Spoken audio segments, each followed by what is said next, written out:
So going down this weekend, we have UFC Rio, and in the main event, we have an outstanding lightweight matchup going down, and that is Charles Oliveira versus Mateusz Gamrot. Welcome to the breakdown, man. We are going to be breaking down this fight in depth. I'm going to be going over what I am expecting from these guys come fight night, and then I will ultimately give you my prediction on who I think gets this one done, man. And listen, when you look around the lightweight division, right, the lightweight division is always looked at as one of the more entertaining divisions, right? We got some of the big superstars in that weight class, some of the more entertaining fighters, the fan favorites, and one of those guys is absolutely positively Charles Oliveira, right? And he's making a quick turnaround here, right? So a lot of people are worried about that, right? He got knocked out back at UFC 317 against Ilia Topuria, which I'm convinced that whole event was AI at this point, man. Seeing that happen to Charles Oliveira, that was tough to watch, man. I feel like a lot of us knew that was coming, but it was tough to watch. Now he is looking to bounce back against what I like to call just a relentless force in the lightweight division, right? When you ask other fighters in the lightweight division, who's Mateusz Gamrot? They're like, who? They all play dumb, like they don't know who this guy is. And at the end of the day, they all know who this guy is. And a lot of people, they try to avoid Gamrot, right? Because this guy's got a relentless style, pressure wrestling. It's a hard guy to deal with, man. And now he gets the biggest opportunity of his career, getting to step in here on a shorter notice because it was supposed to be Rafael Fiziev. And now Gamrot is looking to cash in on this massive opportunity. I'm excited to see how this one plays out, man. So what we're going to do is we're going to start with the elephants in the room, which is kind of the narratives that I see coming into this fight. We'll discuss them. Then we'll go with the tail of the tape. And then I will briefly talk about each fighters and kind of what I think of when it comes to their styles. And then we will break down the fight. Then I will give you my prediction. So let's start with the elephants in the room, man, right? One of the biggest things that we hear coming into this fight is the quick turnaround for Charlie Olives, right? And that is definitely something that I'm worried about, right? But one of the things that I will say is this. We saw something like this happen for Alex Pereira a while back, right? He got knocked out by Israel Adesanya in the rematch and turned around just a few months later. I know that was up a weight class at 205. And then he fought a super dangerous guy in Jan Blachowicz, and he went out there and got the victory, right? So I tend to, I get worried. Don't get me wrong, I am a little concerned. But when it's these fighters that have this wealth of experience, I tend to, I don't want to say give them a pass, but I don't have as much concern because these guys have been around the block. They know what the hell they're doing, right? So I tend to feel that way when it comes to Charles Oliveira, and I don't really expect it to be something that we really should be worried about necessarily in this fight. Maybe in terms of the durability, but in terms of the confidence, I don't expect Charles to be rattled by it whatsoever, man. This guy, Charles, we always know when he shows up in hell, he changed his nickname, man. He's the Predator coming into this week. So I feel like he's channeling some new energy here, and I'm sure seeing what Poatan just did at UFC 320, I feel like that Brazilian energy is in the air, man, where he's going to come in and look spectacular. And listen, his chin, right? One of the things about Charles throughout, his career, especially since he went on this crazy run in the lightweight division, is it's always been, look, Charles Oliveira is as game as it gets. He's the most prolific finisher in the history of the sport. But he gets rocked. He gets dropped in a lot of these fights. And he kind of has to battle his way back into these fights. But again, look at the opposition he was facing, right? Guys like Michael Chandler, Dustin Poirier, Justin Gaethje, Islam Makhachev, guys that got dangerous power, right? When you think of Gamrot, you don't really think of this super dangerous striker. However, we have seen him put guys away, right? People are acting like this is some sort of, thank goodness. We don't have to worry about any type of danger here on the feet with Gamrot. He's got a little bit of sneaky power that we'll discuss in this video. So again, not my greatest concern coming into this fight, but anytime someone gets KO'd, you make a quick turnaround a few months later, you are obviously going to have people concerned, man. And that's the big thing. Is Charles washed? Right? If he goes out there and looks horrible against Gamrot, one of those reasons might be because Gamrot's that good, but I feel like a lot of people are going to start talking about, is it that time where it feels like we're knocking on the door towards the end of Charles Oliveira's career? However, I do not think that we are at that point yet. Okay, this is a very different style matchup than what Charles was originally anticipating. He was expecting a super fast, dangerous Muay Thai striker that could switch stances, has very, very good takedown defense, is a very strong guy in this weight class, and that was Rafael Fiziev. So this is quite a different matchup, right? And I was really looking forward to kind of see how that played out, right? Charles is Muay Thai versus the speedy, dynamic Muay Thai of Rafael Fiziev. And again, it would be a 5-round fight. We know Fiziev tends to fade to where, Charles is the grappling edge, and if the fight drags out, there were so many of these different intrigues, but the risk that there was against Fiziev was it felt like, man, there's a real shot. Charles coming off a quick KO loss to Ilia Topuria, in there against a fast, dangerous striker like Fiziev. We might be witnessing another Charles KO loss. However, this is very different. Now, he has a grappler on his hands in Mateusz Gamrot, right? When you talk about Matty, man, you talk about Matthew Gamrot, people tend to feel relieved here because they're like, there's no danger factor here. There's really not a danger factor with Mateusz Gamrot. And I will say, when Matthew faces the better competition in this weight class, we have not seen any finishes. Early in his UFC career, we did see a few, right? He was able to finish Holtzman. He was able to finish Jeremy Stevens with a Kimura, and then it was kind of a weird victory against Diego Ferreira where it was a submission, but Fieta kind of gave like a verbal, tap or whatever. I think Jason Herzog was the ref, so something funky going on there. But it's not like Gamrot has no ability to finish people, because he absolutely does. And again, a compromised chin of Charles Oliveira, those are the questions that we have coming into this fight, and I think when Charles gets hit with a shot, if he does, that's going to tell us a lot about what we're going to see from Oliveira here. And Gamrot's wrestling, it's his bread and butter, man. And when you talk about pure MMA wrestling in the lightweight division, we had Islam, but he moved up to welterweight, so he's not in the division anymore. So when you look at the two better wrestlers in the weight class, I would like to think that is Mateusz Gamrot and Arman Tsarukyan. Now, Gamrot holds the victory over Arman Tsarukyan, right? And I thought that it was a robbery. I thought Arman won the fight. But again, it's counted as a W on the resume of Arman, for Mateusz Gamrot. What did we see? We saw a relentless pace, continuing to shoot. He takes you down, you get worked back up, shoots again. That is what Gamrot will do over and over and over again. And what have we seen with Charles? When he faces these guys that have really, really good wrestling, he tends to spend a little bit too much time on his back, right? So I think that it's an interesting puzzle for Charles to solve. And again, this is short notice for Mateusz Gamrot, right? I know he's had at least a few weeks to prepare for this.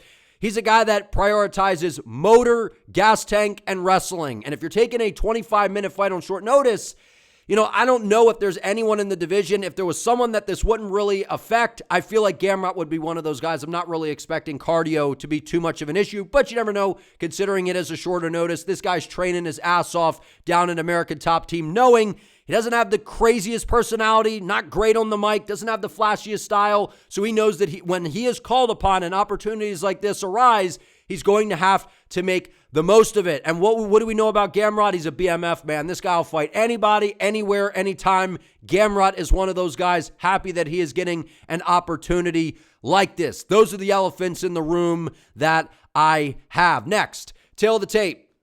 Charles Oliveira, 35-11 as a professional. Mateusz Gamrot, 25-3. We all know Charles coming off of that loss. Like I said, I'm convinced that whole event was AI, especially the main event where he got knocked out by Ilia Topuria. And then Mateusz Gamrot is coming off of a nice victory over, I would say, kind of a prospect in Ludovic Klein. I know a little bit more established than like a super green prospect on the scene, but a very, very good fighter. And Ludovic Klein, who's got some really, really solid striking. Charles 5'10", Gamrot 5'10", right? Their last weigh-in, that's not really relevant here. And then we have 74-inch reach on the side of Charles Oliveira, 70.5 for Mateusz Gamrot, and a 2-inch leg reach for Charles Oliveira. So that is our tail of the tape. Now, we've talked a lot about Charles in this video, right, as well as Gamrot a little bit, but I just want to, when I think of buzzwords when it comes to do Bronx, I think, the Predator, coming into this fight, it is the Predator, Charles Oliveira. I think a prolific finisher, man. That is what I think of with Charles Oliveira. This is a guy that has 10 knockouts, 21 submissions, and only 4 decisions in his professional career. That definitely is one of the reasons that he is absolutely beloved in the sport of mixed martial arts. He is willing to go out there, and it is either him or it is his opponent. That is what we see from Charles Oliveira. And he has been in the UFC since 2010, man. 23 victories and 11 losses in the UFC. So all of his losses, I guess, have came from being in the UFC. So Charles Oliveira was crushing it on the regional scene. He's an absolute legend, man. Real OG. Love watching Charles Oliveira fight. And we all know that he is the most prolific finisher in terms of the amount of finishes that he has in UFC history, man. Ultimate danger factor when it comes to Charles Oliveira. Now, when we talk about Matty Gamrot, man, we're talking about a guy that is 25-3, 8 wins by knockout, 5 by submission, 3 first-round finishes. That's impressive. That's impressive. Right now, again, like I said, most of the finishes that we have seen from Gamrot, they were early in his UFC career, and most of them were in KSW and the other fights that he had on the regional scene prior to the UFC. So since coming into the UFC, he hasn't really been a finisher, man. He's got 3 finishes in the UFC, but most of his fights, especially against better competition, they end up going to decision. But he's got a motor, he's relentless, and he knows, you know what Gamrot's going to do. It's almost like a Marab to a degree, not the same thing. You know he's going to grapple, you know he's going to push the pace, look to wrestle, control you, do all those kinds of things. It is up to the opposition to have an answer to stop what the gamer brings to the table. Now, let's talk about what I'm expecting in this fight, man, because I think stylistically, like I said before, this is incredibly intriguing, right? Because we'll start with Mateusz Gamrot here, okay? I'll go Gamrot first. So I have highlighted in red at the very top here, bad defense. Now, I don't mean grappling defense. I don't mean like, bad defense all over the place. I'm talking about when it comes to the striking. Both of these guys are incredibly hittable, man, right? We see Charles, checks, kicks well, gets his lead leg out of the way. I'm talking about these guys get rocked to the dome a lot, man. They do. We've seen Mateusz Gamrot drop quite a few times, right? He gets clipped. If you put some pressure on him, you could hurt this guy, right? And Charles Oliveira, I mean, most of his fights, even as the lightweight champion and when he was defending, he got rocked in a lot of those fights, and he kind of had to battle himself back into the fight, which is kind of what made Charles so nuts, man, is it was like you knew he was going to get dropped, you knew he was going to bounce back and burst back into the fight and ultimately go out there and find that submission or knockout. So I wanted to point that out, that both of these guys, they are very vulnerable when it comes to the striking defense. Now, with Gamrot, we already know what he's going to do. I don't really need to tell you that. He is going to move forward with a relentless approach in terms of the grappling, right? On the feet, I believe that he is outmatched here. While I think that Gamrot does have, I would say the basics 101 when it comes to MMA striking. He's got a little jab, little cross, right? But for the most part, that's not what he's looking to do. He's looking to set, throw some shots out there, stick and move if he has to, and then he wants to set up those shots. And he wants to move forward, and he wants to get the fight to the floor, right? But one of the things you see about Gamrot, especially early in the fight when guys are fresh, they start to pressure him, you see a lot of movement, right? He'll be switching stances. He'll be kind of skirting around the octagon side. He doesn't want to be that stationary target because while he isn't that great of a striker, he understands that if I'm moving my feet and I'm playing that defensive role, I can keep myself out of range of being hit with those big shots, knowing that maybe he isn't as good of a striker as some of the other guys in the weight class. But again, it creates the angles. He kind of brings guys, towards him, chase after him, and then boom, you will see him level change, get very low, and be able to get to his takedowns. Now, I'm expecting him to be very heavy wrestling in this fight. I have a very wrestling heavy approach, man. Like we all know that, right? On the feet, Charles Oliveira is definitely better than Gamrot. I feel like we can all agree there. The only question mark, if Charles did not just come off of a KO loss a few months ago, I don't even think anyone would really be bringing up any type of concern on the feet for Charles Oliveira. However, we have seen in the past where a guy, it's like, he's not the most dangerous guy on the feet, but you worry about the grappling, and next thing you know, the threat of the takedown opens up some shots that you don't see coming, and we know that those are the ones that can knock you out. So just got to point that out, man, okay?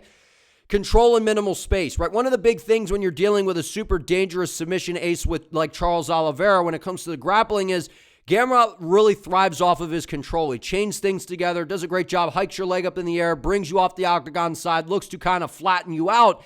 And one of the key things when you're going in there against a super dangerous jiu-jitsu player like Charles is you don't want there to be a lot of space, obviously, because if there's a lot of space, well, that's going to give Charles opportunity to try to look for different submissions, threaten with submissions to then create transitions and all those kinds of things. So minimizing the space is what Gamrot is going to look to do in this fight. He is going to want to crush the space, not allow Charles to really play that guard game that we know he is very good off of his back. Now, Gamrot does have some submissions on his record as well, as I pointed out, right? So I don't think that it is out of the realm of possibility to see Gamrot kind of look to threaten with some of those submissions. Make Charles not just camp out in some of these positions. Get Charles to move to where Gamrot can get to a better position, to where he can posture up and land some ground and pound. Because what we've seen from Gamrot is he does have some ground and pound, but it's not that great, right? So I feel like maybe coming into this fight, that's something we're going to see improve from him, knowing that Charles is a guy that likes to kind of play the game off of his back. So it wouldn't surprise me to see some extra ground and pound thud from Gamrot in this fight, but also sprinkling in some of those submission attacks. And on the feet, man, like I said a little earlier, it's very basic with Gamrot, right? He's got a nice little kind of, sticky jab out there, right? We'll throw, a nice little right hand behind it, throw some kicks here and there.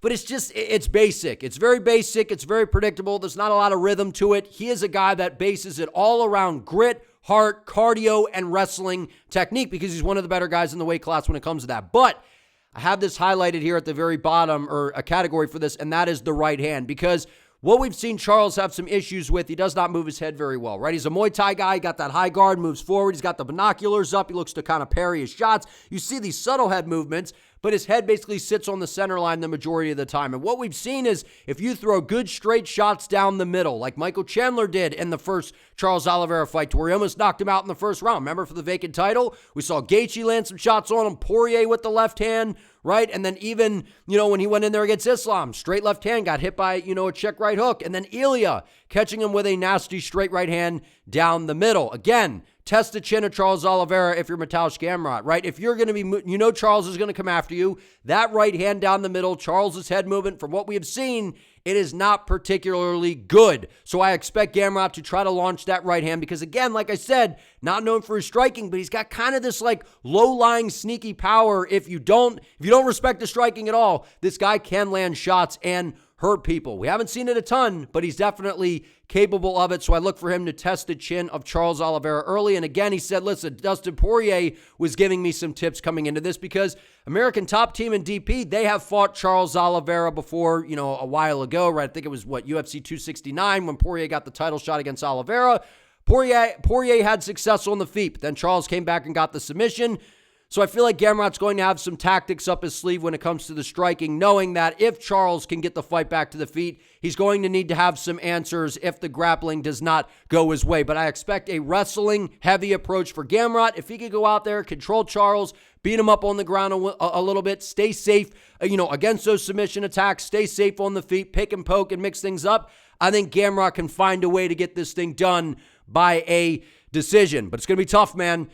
It's going to be very tough because, like I said, Charles Oliveira, this is the Predator, man. This is the Predator coming into this fight. And look, outside of we've seen that Charles's defense lets him down. He gets hit by, some big shots. He gets dropped. And then usually he will work his way back into the fight. But I think it's important to point out that Charles Oliveira has been in there against some of the most dangerous guys we've seen in the lightweight division. The Chandlers, the Poiriers, the Gaethjes, and then Ilya Topuria, who I think is one of the best fighters we've ever seen, right? And in terms of devastating punching power, he's one of the all-time greats when it comes to that, right? So no harm, no foul, right? That's why I picked Ilya to knock Charles out in the first round because of the power and the precision. This is a totally different matchup, and Charles knows that. He's going to come out here guns blazing with super heavy pressure, and that's why, the Predator, I think he's coming in here to absolutely hunt down Mateusz Gamrot, man. He's going to put the pressure on him, and that's one of the biggest things with Charles coming into this fight.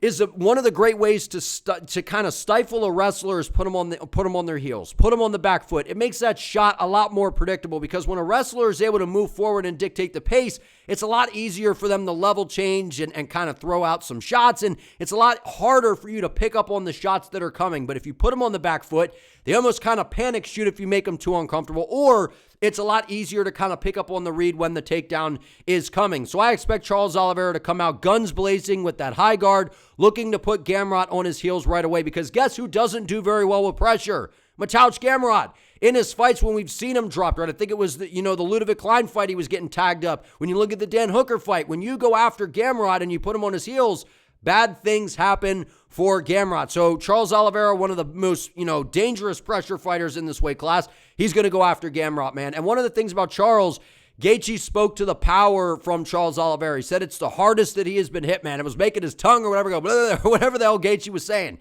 Nasty right hand by Charles was able to drop Gaethje. We've seen Charles, man, he can hurt guys. Nasty power in that right hand. He's got a really sharp left hook that we saw him drop Chandler with and then basically get him out of there with the first time that they fought. Right, but one of the best things about Charles' arsenal, right, he's a Muay Thai-based striker. He's got nasty kicks. He's got a really good low kick, throws it to the calf, right, that can sweep you off balance. That's a great tool, I think, in this fight. Try to take out the base of Mateusz Gamrot, attack those legs, make it harder for him to shoot, right? Because one of the things about Gamrot when he switches stances, he will go to that southpaw stance since Charles is an orthodox fighter in order to get that lead leg in front so he can shoot and grab that single, right? So that's something I think Charles is going to be prepared for, but I think he's going to look to batter the lead leg of Gamrot, mix those teeps in there, batter the midsection, try to take some of the wind out of the sail of Gamrot, punish the midsection. I think that is a great way for Charles to attack him in this fight with that forward pressure, put Gamrot on his heels, throw those kicks out there. We saw him knock out Beneil Dariush with a head kick, sharp elbows. Remember when he stepped in against Ilia Topuria and landed a really nasty elbow early in that fight? I think if he lands that on Gamrot, I think that rocks the hell out of Gamrot, man. Ilia Topuria's got an underrated chin. He's a very, very durable guy, and he's got his chin tucked. Where Gamrot, he doesn't have his chin tucked the same way. He's not as compact. We've seen that Gamrot gets dropped pretty easy, man, if you could hit him clean. So we know that Gamrot's going to look to, close the distance, crash into range. I feel like the sharp elbows and the knees in close. We've seen Charles do that, especially against guys like Poirier. Push you up against the fence, get in those close quarter exchanges, land those knees on you, try to wear you out, but, batter the midsection, take some wind out of the sail, bring those hands down, set up the shots upstairs. Right, one of the big improvements that we've seen for Charles throughout his career is his wrestling has actually gotten a lot better, right? And I feel like a lot of that was because he was preparing for Islam Makhachev. I know he lost the first fight. Then he was preparing for him again, to where it feels like Charles has really put on his wrestling shoes and really made it a point to go out there and improve that aspect of his game. Because he went out there and put on an absolute clinic against Michael Chandler in the rematch. And I know it doesn't look particularly great that he didn't get a finish considering what Pimblett just did, but it was still very impressive. It was. And I know that him and Ilia kind of took him down, whatever. He got into this entanglement with Ilia Topuria, was threatening, with a leg attack or whatever. But we've seen that Charles has improved with his wrestling. So I expect him to come out here, look to counter wrestle, and utilize his guard, man. Because if he does end up on bottom, we know that Charles does a very good job off of his back. He throws nasty elbows. All the shoot-to-box guys, man, they don't have this guard to where they're just kind of camping out on the bottom, waiting for the ref to stand them up or wait for the perfect time to scramble. They threaten with submissions, right? He's got his arm triangles. He's got his arm bar, right? He's got a triangle. He's also got the omoplata. There's different things that Charles can go to. But more importantly, he throws nasty elbows off of his back as well. Right, and Gamrot's a guy that he's not this guy that likes to get into these wars, man. So if you can make him taste his own blood a little bit, I feel like that might be able to play a little bit of a game into the mind of Mateusz Gamrot, slicing him up with some elbows. The one thing that I worry about with Charles, sometimes he accepts being on the bottom because he is so good and is so safe on the ground when it comes to his jiu-jitsu game. But at the end of the day in MMA, even if you're being active from your back, to the judge's eye, they kind of look at it as you are losing. So that's not where Charles really wants to camp out in this fight. At moments, he can pick his opportunities, try to set up some of those submissions, threaten with those to get Gamrot to move, create the space to create scrambles.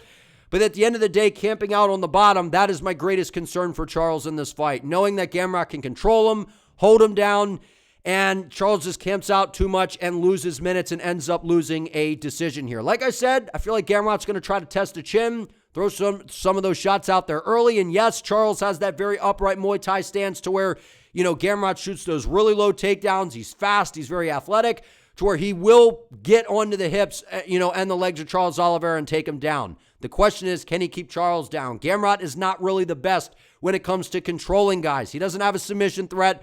So, really that we've seen. I know he's got some submissions on his record, but at the highest of levels, it's tough to see him submitting Charles Oliveira. It's tough to see him knocking out Charles Oliveira, but if there's ever a time, it would be now, considering that he's coming off of a brutal KO. I feel like Charles is going to be motivated, man. He's in Brazil. He's got the power. He's got the devastating striking, the kicks, the knees, the full Thai arsenal, the power in his hands. I feel like he is a much better striker than Mateusz Gamrot. The only area that I believe Gamrot really has Charles beat is that relentless kind of cardio that he brings. But Charles still has a good gas tank. But that relentless kind of style that he brings mixed with the wrestling. Outside of that, I think Charles is better everywhere. He's got, he's more dangerous, of course. He has the submission game. He's got the power on the feet, more of an arsenal when it comes to the striking. And wrestling-wise, Gamrot, I think is better straight up. But Charles' wrestling, I feel like, is getting slept on a little bit, man. I think that he has improved leaps and bounds since a few years ago. So I feel like Charles has made some improvements. And I know he was traveling, I think, for what was a Dana White Contender Series. One of his teammates was fighting a couple weeks ago, and people were like, Charles isn't training, man. He's not taking it serious.